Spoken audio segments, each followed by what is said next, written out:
All right, let's go and get started with our first lesson in Algebra 2. You have your textbooks there in front of you. I just wanted to quickly talk about what to expect in Algebra 2. Some of you are coming from geometry last year, some of you from Algebra 1. This really starts primarily as a review of Algebra 1. So what we're going to do is start with those basic concepts you should have learned 1 or 2 years ago, review them, make sure you're good, and then we're going to take it to the next level and go into deeper concepts. Then, another concept we'll review. Oh yeah, I've seen this before, and then we're going to take it deeper. So a repeated cycle of that until we get to the second semester, and that's where we'll start to get into a lot more new things as well.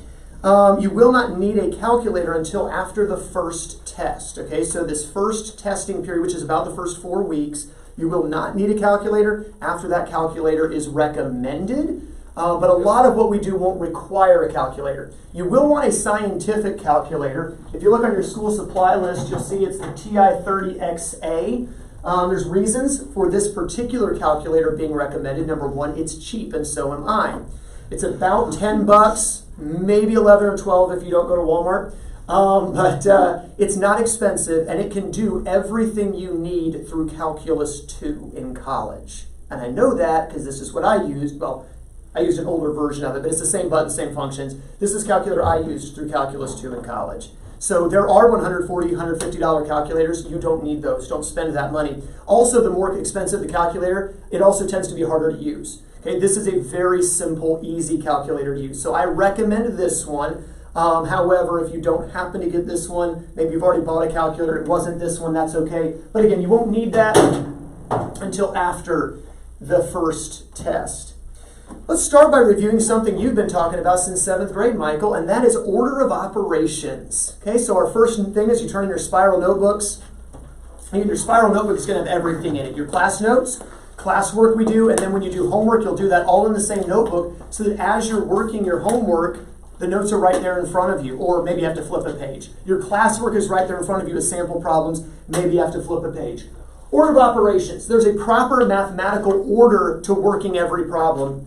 And the mathematical order is, as you've probably memorized, PEMDAS, P-E-M-D-A-S. First step, parentheses and grouping symbols. Okay? Simplify those things first. And you see on the sample here, you got the parentheses, the 9 minus 6 became a 3. Okay? Second thing you do in order of operations, simplify any exponents.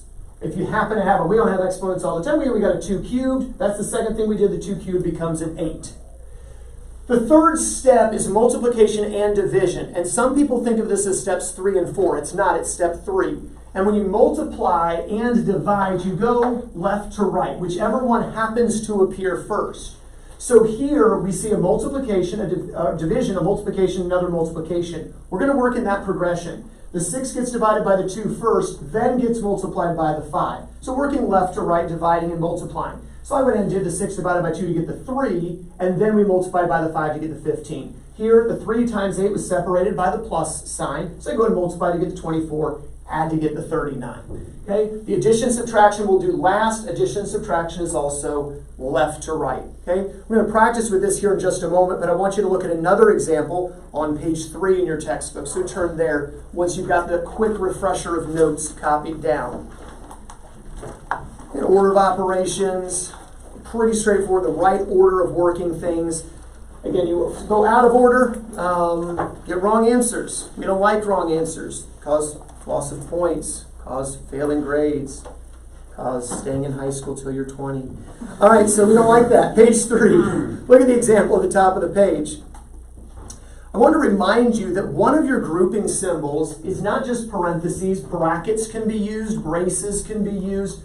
Fraction bars are also grouping symbols. You may want to write that in your notes, that a fraction bar is a grouping symbol. Everything above the fraction bar can be thought of as if it is in parentheses. So what we see here with the 5 times the quantity 3 plus 4 squared minus 3 cubed, it's as if there were parentheses around all of this. Okay? We don't take time to write the parentheses because mathematicians, those who've had me before, mathematicians are lazy. Mathematicians want to do as little work as they can get away with. So mathematicians be like, I ain't going to write those parentheses because the fraction bar's got it already. Okay? But we can think of parentheses around those. So this 11 minus 2 in the denominator is grouped as a single unit, and that's the easiest part of the problem, so let's take care of that real quick. 11 minus 2, of course, class, 9.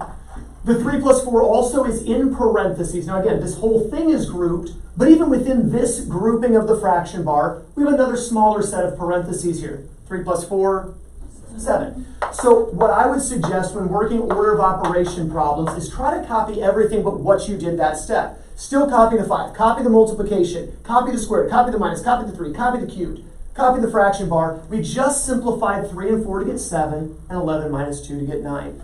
Then in our next step, we can take care of exponents.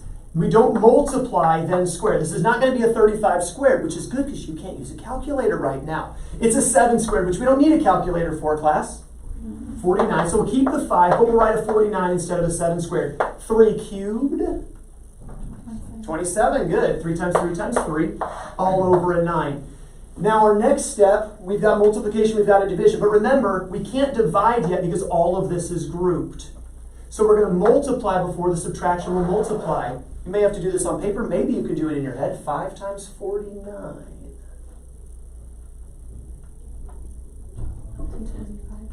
I heard it? 245. So working this way, we get 245 minus 27 all over 9. Finally, again, it's as if there are parentheses here. So you say, well, don't we divide before we subtract? Not in this case because it's grouped. 245 minus the 27. Maybe easier if we'd written it stacked like this.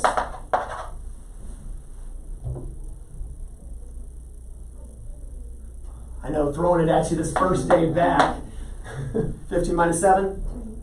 8, and then 3 minus 2, 1. So we get the 218 over 9. And then finally we'll divide the 9. Of course, 9 goes into 21. 2 times with how many left over? 3. 2 goes into 38. Or 9 goes into 38. How many times? 4 with how many left over? 2. We can leave the fraction this way. Or, since it doesn't divide evenly, it's acceptable in mathematics to leave improper fractions. Now, geometry students, last year, you weren't allowed to leave improper fractions, and that was sad. Guess what? Improper fractions are fine. So either one of these answers is acceptable. Questions on the example?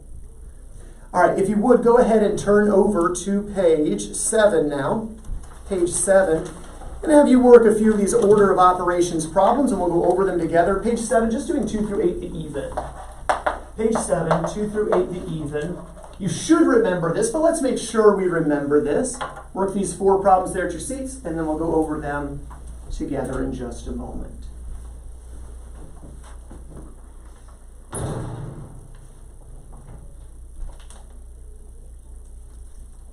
Page 7, 2 through 8, doing just those even numbered problems.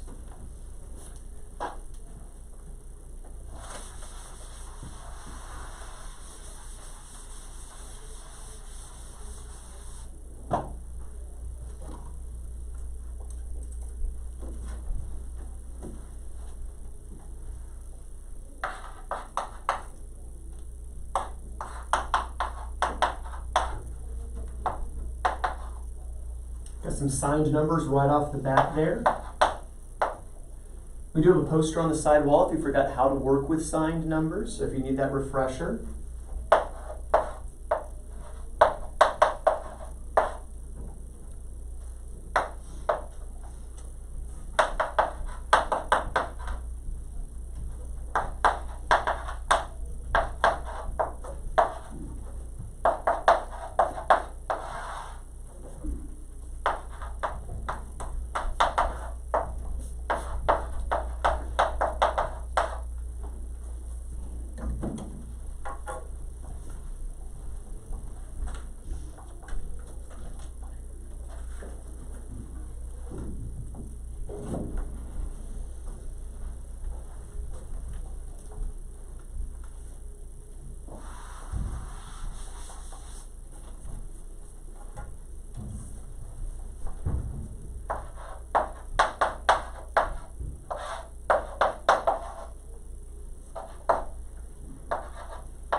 And key here is going to be neatness, Showing those steps, working carefully.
People finished already. Take just another minute to finish working, and then we'll go over these together.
If you do finish early, check your answers against the board, check your work.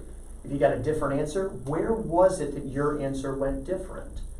What is it that changed? Just a little longer to finish, and then we'll go over it together.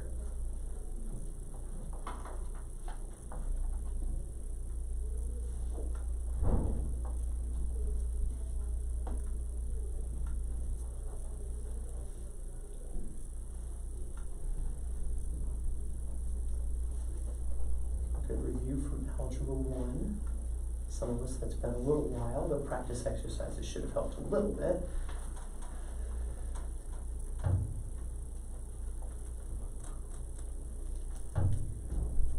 All right, pencils down, even if you're not finished. Let's take a look at these. Number 2. I started with this 6/4 nonsense. I just reduced it down to a 3/2. You could have also said 4 goes into 6. You could have done this division and said it goes in 1.5 times and gotten a 1.5 all the way down. That would have been fine. I started with the parentheses and I said, well, -10, -3. If I take $10 from Kendall and then I take $3 more from Kendall, I've taken $13, right? Negative 10, negative 3 gives negative 13. Add and keep the sign. Or you could say, well, I'm subtracting anyway, right? I never really subtract, I add the inverse. So you could have added the inverse and changed these both to positives, which would have given you a plus 13 times 5, which ends up giving you a plus 65. I chose to stick with the negative here, get a negative 65, and then add the inverse to get a positive 65. Either way should have gotten to this point. And then you got a couple options. If you don't go with 1.5, plus 65 is 66.5, theoretically you could multiply top and bottom by 2 to make it an equivalent fraction of 130 halves if you really wanted the improper fraction. I think this is easier, right? 1.5. Let me move this out of the way so you can see it a little bit better. How many got number 2 correct, first of all? You were good to go with your answer. All right, for those who didn't, did we find where we made the mistake? All right, so Abby, where was it? I messed up with the fraction. The fraction, what did you end up with instead of 3 halves or 1.5? I don't know what I did. Okay, does it make sense what you should have done though? Okay, all right. Who else said they saw what they did? I forgot to change the negative 13 to a positive. Okay, right here, the minus the negative becomes plus the positive. Okay, all right. Anyone else saw what you did? Anyone's not see what you did? I didn't get that answer, and I have no clue what happened. Questions? All right, let's take a look at number 4. Thought this was a little more straightforward. We've got parentheses, and notice there's 2 different things going on in the parentheses. Still follow order of operations. Exponent first or adding first? Well, exponent. So 2 squared becomes 4. You add the 8 to get 12. That takes care of parentheses. Now I've got a subtraction, a multiplication, addition, and division. I can do multiplication and division in the same step. This gives me a 36. That gives me a 3. Now we work left to right. 24 minus 36. Well, technically you can't do that. But if you had $24 in your bank account and you tried to spend 36 of them on your debit card, you've now overdrafted $12. Which does not mean, by the way, your bank balance is negative 12. It means it's negative 50 because the bank stuck you with a massive overdraft fee too. But anyway, negative 12 plus 3 gives you negative 9. How many got the negative 9 first of all? Good to go on that one. All right. Anyone not get it, but you see what you did? All right, what was it? I got 15 at the end, so it was the last step. Gotcha. So signs are different. Subtract, keep the sign of the greater. All right, anyone else not get it? All right, questions at all on this one? All right, on the next one. A lot going on, but again, if you remember, this is all grouped as one thing. There's 1, 2, 3 operations. Take care of the multiplication first to get 26. Then it's just left to right. Subtract to get 99, add 34 to get 133. Here in the bottom, we've got multiplication, subtraction, multiplication, and parentheses. That's got to be first. Get your 29. Then we can do the 2 multiplications at once here to get 12 and 145. Subtract to get negative 133. Now we can do the division that the fraction bar tells us to do. Of course, that gives us negative 1. How many had negative 1? All right. Those who did not, how many see what you did if you did not get it? How many didn't get it and you don't see what you did? You're confused. Amanda, you said you did see what you did. What did you do wrong? I somehow had 133 in the top and negative 92.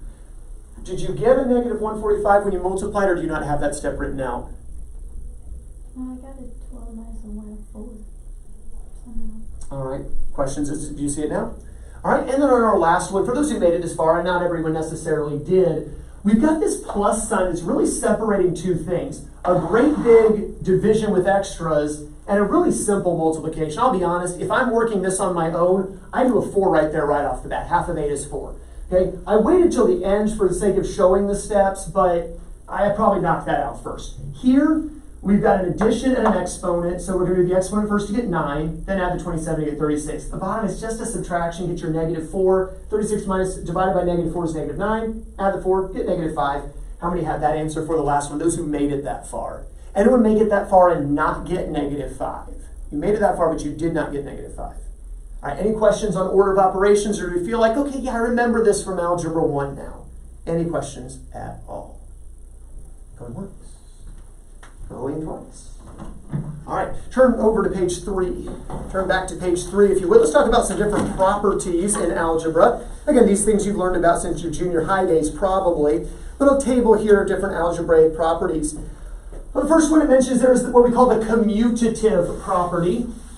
You remember that commutative simply means order don't matter. Okay?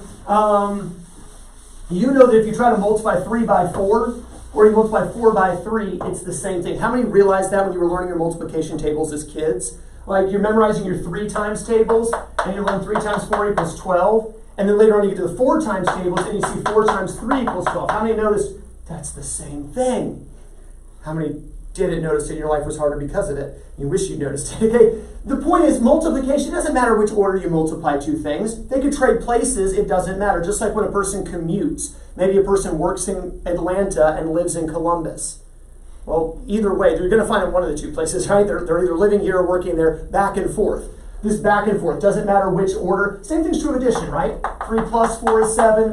4 plus 3 is 7. It doesn't matter what order you write addition in. Does it matter with subtraction? Yeah, because 3 minus 4 is a negative 1. 4 minus 3 is a positive 1. What about division? Yeah, you try to take 3 slices of pizza and divvy them up amongst 4 guys. One guy eats all 3 slices, and the other 3 go hungry. But you have 4 slices of pizza and only 3 guys. Well, at least everybody gets a slice, and then the last slice, it's whoever finishes their slice first, whoever's the fastest eater, or whoever has a knife in their hand. But anyway, right, division's not commutative, subtraction not commutative, but multiplication and addition are. The order doesn't matter. However, I will say, although it points out that AB and BA are equivalent, one of them is incorrect as far as a way of notation. Whenever we express letters multiplied, we'll always put them in alphabetic order. So make sure we keep our letters alphabetized. But technically, the reversal of order does not change the value. You also see the associative property. Associative refers to what's grouped together. For instance, maybe there's a few people that are really, really good friends. We might think of them as a group. Well, maybe there's a person who's also good friends with other people. They can go join another group. It doesn't matter. Addition and multiplication are also associative, meaning if we have 2 times 3 times 4, of course, class, that is 24. Thank you, Audrey. Okay, that's 24. All right. Now, what if you were to group the 3 times 4, though? Now you'd have to start with the parentheses, right? To get times 2 is 24. But what if you group the 2 times 3 instead? Well, now you have to start here and get times 4 is still 24, right? It doesn't matter which things you put in parentheses. Order's not changing. It's all multiplication. Same thing is true of addition. It doesn't matter if you group something in parentheses. If you group the 3 and 4 to get 7 plus 2 is 9. Or if you group the 2 and 3 together to get 5 plus 4 is 9. Doesn't matter associated whether you group here or whether you group here. Really doesn't matter, the associative property. Again, not true of subtraction though, right? We take 5 minus 1, let's say 5 minus 2 minus 1. Okay, well 5 minus 2 minus 1 class equals 2. But if you were to try to associate some things together, you have to start here and get 1. 5 minus 1 is 4. Now, if you did group the first 2, it wouldn't matter because you're still just going in order, right? But subtraction is not associative, division is not associative. Distributive, we've heard of this as distribution, right? If you had a 3 times a 5 plus 2. Well, order of operations class says we add 5 plus 2 to get 7 times 3, 21. The distributive property says you could, instead of adding first, you could multiply each term in the parentheses by the 3.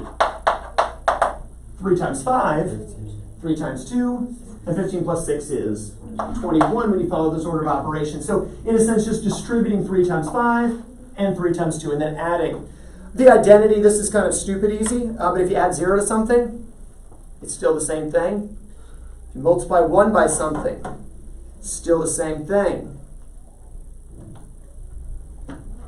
Give Kendall a new haircut, still Kendall.